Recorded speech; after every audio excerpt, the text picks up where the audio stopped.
La troisième partie maintenant, je vais vous expliquer ce que ces femmes ressentent par rapport à tout ce qu'elles subissent. Qu'est-ce qu'elles ressentent au fond d'elles? D'accord? C'est important de savoir ça. Déjà, c'est fou parce qu'elles ont qu'est-ce que ça a comme effet sur elles? Qu'est-ce qu'elles ressentent? Et quelles sont les conséquences de tout ce qu'elles subissent? C'est aussi ça. Les conséquences de tout ça. Les effets de tout ce que vous les faites subir, qu'on les fait subir. C'est pas très marrant en fait, hein, mais c'est que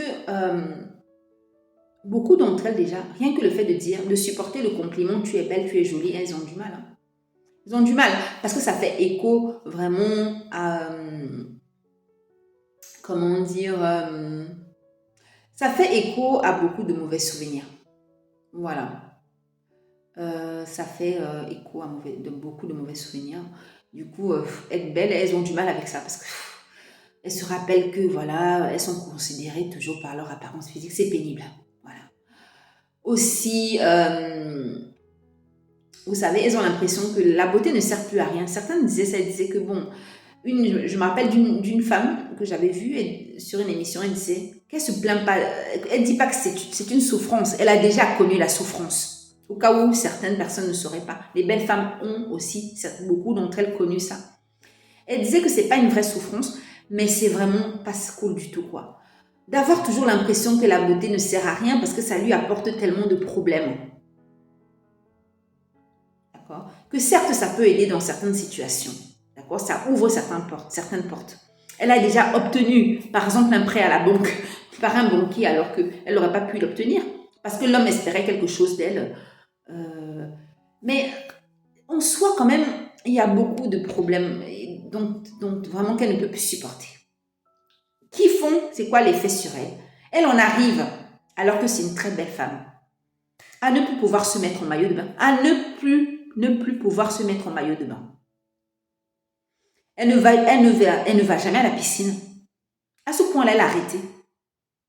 Parce que les regards des autres hommes, parfois vraiment très insistants, alors qu'il y a leur femme à côté, elle se dit, mais ça la met mal à l'aise en fait. Elle se dit, mais elle passe pour qui?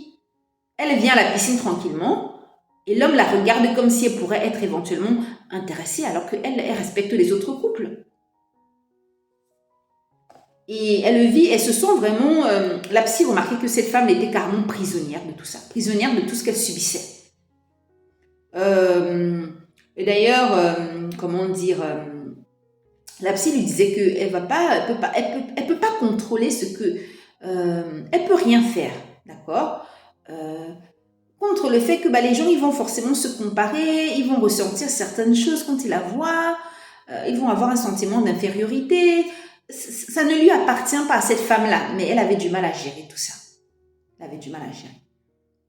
Elle se sentait rabaissée. Toutes ces remarques, hein, même quand elle n'a pas fait exprès de montrer telle partie de son corps, si elle s'est courbée, comme je disais dans une des parties de la vidéo, que on voit quand même leur forme, malgré tout, même si elles peuvent se camoufler. Mais c'est que, même quand elles font tout pour cacher, quand on voit, on devine un peu ces formes, elles se prennent des remarques qu'elles vivent très mal, qui les attristent. Et la psy lui disait, elle va pas prendre en charge les autres en fait. Il faut qu'elle vive sa vie. Et dans son cas, c'était vraiment comme si elle vivait comme une personne complexée. Elle était bien dans sa peau, mais elle se retrouvait à vivre comme une personne complexée, à se cacher. Tellement les gens, avec leur comportement, toute cette agressivité, ça l'avait affectée, quoi. Toute cette agressivité que j'évoque un peu dans la partie numéro 2, quoi. Du sujet. Elle n'osait plus se maquiller. Et certaines femmes d'ailleurs, pas cette femme-ci, mais une autre, elle se camouflait carrément. Comme ça, elle se disait, elle disait, je passe de façon invisible, je suis tranquille. Elle disait, non, je ne peux plus, moi. Elle avait peur, elle vivait dans la peur. Je dis, non, on m'insulte, on m'agresse, même parfois physiquement. Elle se camouflait, quoi. Tellement elle se sentait mal, quoi. Elle ne pouvait plus supporter ça, quoi. Et certaines femmes parmi celles qui avaient été considérées comme pas attirantes physiquement et qui étaient devenues attirantes, certaines disaient que franchement, je suis contente d'être belle maintenant, mais franchement, il y a des fois, je regrette, quoi. Vraiment, je regrette, quoi. Et une autre disait qu'elle avait l'impression, parce qu'elle travaillait aussi dans l'audiovisuel, elle disait que franchement, être belle, c'est bien à la télé, au cinéma, mais voilà, là, on nous aime, mais dans la vraie vie, c'est un enfer. C'est pas facile. C'est pas facile. C'est très compliqué la vie sociale quand on est belle. D'autres femmes étaient, pour parler de quel effet ça a eu sur eux, sur elles, d'autres étaient tellement affectées, tristes, blessées, qu'elles étaient devenues très fermées. Donc, sur la défensive, elles n'osaient plus sourire. C'était terrible, en fait. C'était incroyable, cette affaire-là. Alors, qu'est-ce que les psys, pour passer à la 4e partie maintenant, qu'est-ce que les psys peuvent dire déjà? Qu'est-ce que les psys ont à dire de plus? Qu'est-ce que je peux tirer comme conclusion aussi? Donc, les psys disaient que déjà, en ce qui concerne celles qui étaient belles avant, dites belles avant, et qui se sentent moins belles maintenant parce qu'elles vieillissent, notamment parce qu'elles vieillissent, et que la jeunesse étant considérée comme un critère de beauté universel. Qu'est-ce qu'elles ont dit qu'est-ce qu'elles ont à dire à ces femmes-là? C'est qu'il faut savoir que c'est inéluctable. On ne peut pas se battre contre le temps. Et qu'il faut qu'elles comprennent que le fait d'enlever les rides, si jamais elles font des liftings, ça ne va pas forcément les rendre plus heureuses. Parce qu'on ne peut rien contre le temps. Et qu'elle conseille à ces femmes-là de se concentrer sur autre chose, d'apprendre à se nourrir autrement. Voilà, ça peut être faire une activité, se concentrer sur autre chose qui peut les définir. Ça peut être une nouvelle activité, une nouvelle passion, consacrer plus de temps à leurs amis, mais pas être focalisé sur leur apparence physique. Être plus dans l'échange, car ça nourrit aussi, ça permet de se sentir bien. Et ne pas rester enfermé dans le fait que voilà, si j'ai moins de rides, c'est une fausse croyance, j'ai moins de rides, je serai plus heureuse. Pas forcément. Quant aux femmes qui, elles, ont toujours été belles et qui ont du mal à en profiter. D'accord? Parce que, bon, comme je disais, il y en a certaines qui ont profité et qui aujourd'hui souffrent de voir ça partir. Là, on va parler de celles qui ont toujours été belles et qui en souffrent. La psy tire un peu la sonnette d'alarme en disant non, il ne faut pas, entre guillemets, pourrir votre vie à cause des autres. Donc, elle leur dit autre chose. Donc, ce qu'elle propose à ces femmes-là, c'est de s'occuper d'elles en fait. Voilà. Je regardais mes notes toujours. De s'occuper, bien sûr, de s'occuper d'elles, mais aussi, comment dire, de travailler sur elles pour qu'elles arrivent à être un peu moins focalisées dessus. D'accord? Parce que s'il y a des femmes qui le vivent très bien leur beauté, malgré tous les problèmes qu'il y a, pourquoi les autres n'y arrivent pas? Elles pensent que c'est aussi elles qui focalisent un peu trop sur ça, quoi. Sur les remarques des autres, quoi.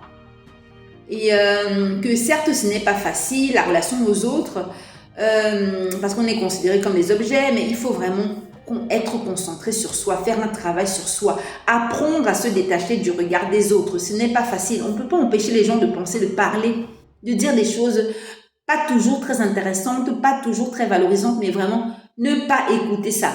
Limite, oublier qu'elles sont belles, quoi. D'accord? Et surtout, penser à voir autre chose, travailler sur d'autres qualités, développer d'autres qualités. Pour pas que la beauté soit un peu la seule chose qu'elles voient. Et ne pas que montrer cette beauté, mais elles disent non, elles n'ont pas l'impression d'avoir montré que ça. Mais les psys disent que si. Quelque part en elles, en fait, elles ont vraiment cru qu'il n'y avait que ça. Voilà. Et elles disent que bon, peut-être que bon, parce que bon, on les a toujours réduits à ça. Donc, peut-être c'est pour ça que, même si elles avaient l'impression de montrer autre chose, en fait, ce n'était pas le cas. Bon. Vous avez le message, si vous les filles, si vous êtes dans ce cas-là, et vraiment, vous avez entendu les conseils du psy. Autre chose aussi, voilà, développer d'autres talents, bien sûr. Prendre plus confiance en soi. Prendre plus confiance en soi. C'est toujours mes notes que je regarde ici, si vous me voyez regarder, comme je disais. Autre chose aussi, alors ça c'est les psys qui disaient, hein, qui avaient ça comme conseil. Moi je dirais autre chose aussi. J'ai vu certaines stratégies comme ça. Certaines femmes très belles me disaient qu'elles avaient une autre stratégie. C'était de fréquenter les femmes qui étaient bien plus belles qu'elles, qui étaient bien dans leur peau, qui n'avaient rien à leur envier. Comme ça, elles avaient la paix. Quand elles sortaient avec ces femmes-là, elles ne s'étaient pas agressées par rapport à leur apparence physique. Parce qu'elles étaient accompagnées des femmes qui étaient très belles silhouettes, donc elles étaient tranquilles. Elles n'étaient pas avec des copines avec lesquelles tout se passait bien en apparence, et puis un jour, ces copines commencent à les jalouser. Non, non, non. Choisir les femmes bien plus belles qu'elles. Ça, c'était une des stratégies que j'ai entendues.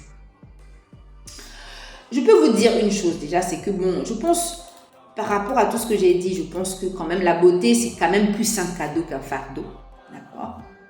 Et que bon, le privilège de beauté, comme tout privilège, il y a un prix à payer. Plus ou moins facile à porter selon les gens.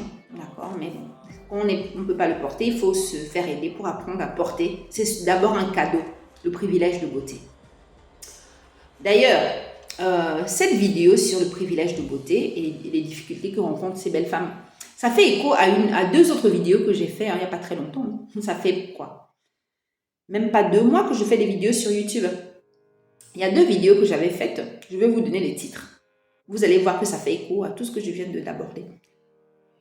Voilà, parce que là, il est aussi question de différents privilèges dans ces 2 vidéos-là. 2 vidéos-là et vous voyez un peu ce que les gens subissent. Avec ces privilèges, je vous donne les titres des vidéos. Je les mettrai aussi dans la barre de description. La vidéo, il y a une vidéo qui s'appelle « 5 clés pour découvrir qui te jalouse le plus ». Voilà. L'autre vidéo ou podcast, c'est 5 clés pour découvrir ce qu'on te jalouse le plus. Voilà. 5 clés pour découvrir qui te jalouse le plus. 5 clés pour découvrir ce qu'on te jalouse le plus. Donc là, il est question de privilèges. Vous allez voir. Allez regarder, je vous invite à regarder. C'est à nous de prendre conscience de ce qu'on vaut en fait. Et de le préserver, de le protéger, d'en profiter le plus longtemps possible. Il ne faut pas compter sur les autres pour le faire, pour nous aider à avoir notre privilège et de beauté. Il ne faut pas compter sur les autres pour ça, ni compter sur les autres pour apprendre à faire un travail sur nous, pour faire un travail sur nous, quand c'est nécessaire, afin de vivre au mieux avec ce qu'on a. Donc, un privilège ou des privilèges. Merci beaucoup de votre attention et je vous dis à très vite.